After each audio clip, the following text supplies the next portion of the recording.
तीन गुरुओं की मोटिवेशनल कहानी। एक महात्मा गुरुकुल चलाते थे।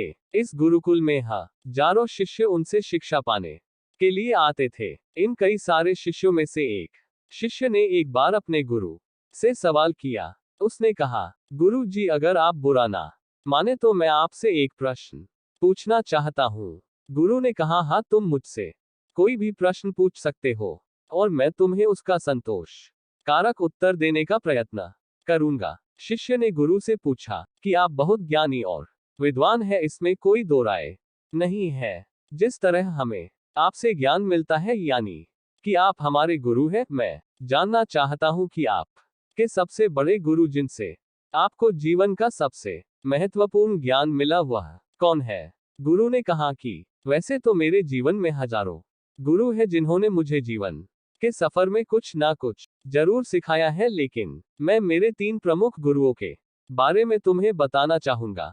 मेरा पहला गुरु एक चोर था। एक बार मैं एक लंबी यात्रा से किसी गांव से गुजर रहा था। मैं काफी ज्यादा थक चुका था और किसी के घर ठहर का आराम करना चाहता था। एक गांव के पास आने पर मुझे एक आदमी दिखा तो मैंने उससे पूछा कि मुझे उसके गांव में कहीं पर आराम करने के लिए आश्रय मिलेगा कि नहीं। उस आदमी ने अपना परिचय देते हुए मुझे कहा कि वह एक चोर है और इस गांव में ज्यादातर लोग नास्तिक है, इसलिए कोई भी मुझे वहां आश्रय नहीं देगा। साथ ही उसने मुझे कहा कि अगर मैं चाहूं तो उसके घर ठहर सकता हूं। मेरे पास और कोई दूसरा रास्ता नहीं था, इसलिए मैं उसके साथ उसके घर चला गया। उसने मेरी अच्छे से सेवा की, मुझे खाना पीना और आराम करने के लिए बिस्तर दिया। रात होते ही वह बोला कि मैं चोरी करने जा रहा हूं, आप अपना ध्यान योग करते रहिए, मैं सुबह वापस आ जाऊंगा।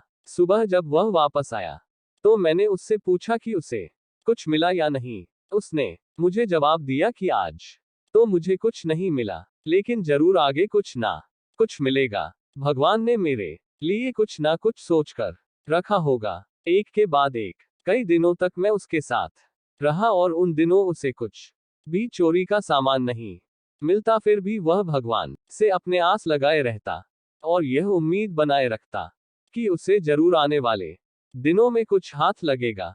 इस तरह चोर के रूप में मेरे पहले गुरु ने मुझे ये सिखाया कि हम जिस भी रास्ते को चुनकर उस पर चलने लगते हैं, फिर चाहे जो हो जाए, हमें उस रास्ते को और उस विश्वास को कि एक दिन हमें मंजिल मिलेगी, कभी नहीं छोड़ना चाहिए। वह दिन है और आज का दिन है। तब से मैंने कभी अपनी ध्यान और भगवान की भक्ति नहीं छोड़ी। मेरा दूसरा गुरु एक कुत्ता था।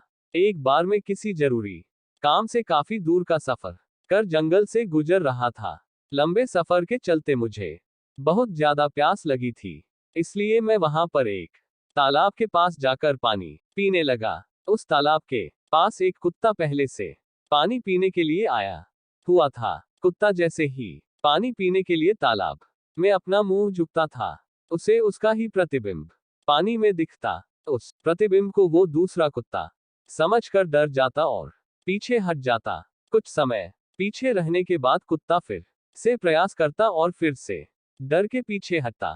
काफी समय बीतने के बाद कुत्ते ने हिम्मत जुटाकर आखिरकार तालाब से पानी पी लिया और अपनी प्यास बुझाकर वहां से चला गया। मेरे उस दूसरे गुरु ने मुझे सिखाया कि जीवन में चाहे जितनी बड़ी समस्या या मुसीबत आ जाए, अगर हम उससे जूझते रहेंगे, लड़ते रहेंगे, तो उसे जरूर हराने में कामयाब भी होंगे और तभी हमें सफलता मिलेगी। मेरा तीसरा प्रमुख गुरु एक 4 साल का छोटा बच्चा था। एक बार मैंने एक बच्चे को मोमबत्ती हाथ में लेकर चर्च की तरफ दौड़ते हुए देखा। मुझे उसे देखकर थोड़ी शरारत सूझी। मैंने उस बच्चे को रोका और उससे पूछा कि तुम ये मोमबत्ती कहाँ ले जा रहे हो? उसने जवाब दिया, वह चर्च में इस मोमबत्ती को ले जा रहा है। मैंने बच्चे से पूछा कि यह मोमबत्ती तुमने जलाई है? बच्चे ने हाँ में जवाब दिया। अब मेरे घमंड भरे सवाल की बारी थी, तो मैंने उसे पूछा, मुझे बताओ, जब तुमने इस मोमबत्ती को जलाया तो ये प्रकाश कहाँ से आया, और उससे पहले जब मोमबत्ती जली नहीं थी तब प्रकाश कहाँ था? बच्चे ने मेरे सवाल के जवाब में अपने हाथ में पकड़ी मोमबत्ती को फूंक मारकर बुझा दिया और मुझसे बोला, आप देख लीजिए, पहले प्रकाश था और अब नहीं है। आपकी आंखों के सामने वह कहाँ गया, यह मुझे बताए। मेरे उस छोटे से गुरु ने मुझे उस दिन सिखाया कि आप चाहे जितने विद्वान हो, आपने चाहे जितना ज्ञान प्राप्त कर लिया, आपको हमेशा विनम्र रहना चाहिए, कभी घमंड नहीं करना चाहिए। दोस्तों, छोटी सी ये मोटिवेशनल कहानी हमें सिखाती है कि जीवन में हमेशा सीखते रहना कितना जरूरी है, चाहे फिर वह शिक्षा हमें कहीं से भी मिले, किसी से भी मिले, इससे कोई फर्क नहीं पड़ता। फर्क पड़ता है हमेशा विनम्र बने रहने से और कभी घमंड ना करने से।